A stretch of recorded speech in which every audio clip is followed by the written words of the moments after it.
So let's do a calculation. The momentum of the 12, usually symbolized by P, but we often just write mv because it's easy. The momentum of the 12 kilogram block before the collision is the product, obviously. mv is 60 kilogram times meters per second, or 60 Newton seconds. And that momentum, being a vector, is to the right.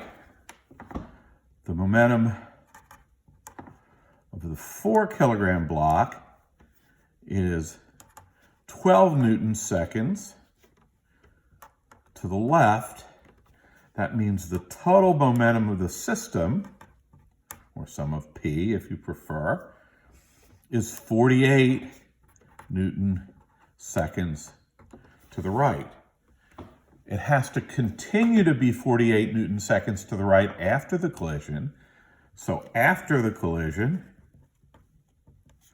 48 equals the total mass, which is 16 times V, and V final will be 3 meters a second.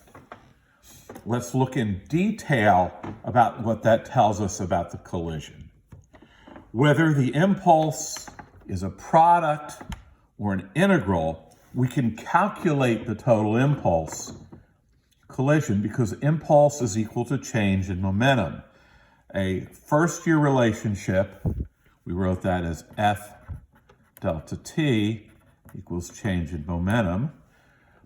For second year, we'll write that as integral of F dt, but it remains equal to change in momentum. So let's look at the impulse on the 12 kilogram block. Integral F dt on the 12 kilogram block is going to equal its change in momentum. Its momentum before was 12 times 5, or 60 Newton seconds. Its momentum after is 12 times 3, or 36. So the F dt on this is minus 24 Newton seconds. It lost 24 Newton seconds of momentum, or the impulse on it was 24 Newton seconds. The integral of F dt on the 4 kilogram block, well, its initial momentum was 12 Newton seconds to the left. Now it's 4 times 3, or 12 Newton seconds to the right, which in our coordinate system will be plus 24 Newton seconds. That's always going to be true. The impulse on one is going to be the opposite of the impulse on the other. And finally, for this inelastic collision, we want to look at the change in kinetic energy. So the kinetic energy before the collision will be 1/2 of 12 times 5 squared for the 12 kilogram block, plus 1/2 of 4 times 3 squared for the 4 kilogram block, giving us a kinetic energy, I believe, if you do the math out, that will equal 168, and the unit will be joules. So we have 168 joules of kinetic energy before the collision. The KE after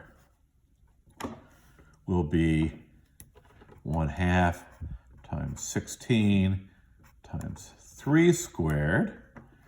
That's 8 times, I think that's 72 joules if I can do the math right.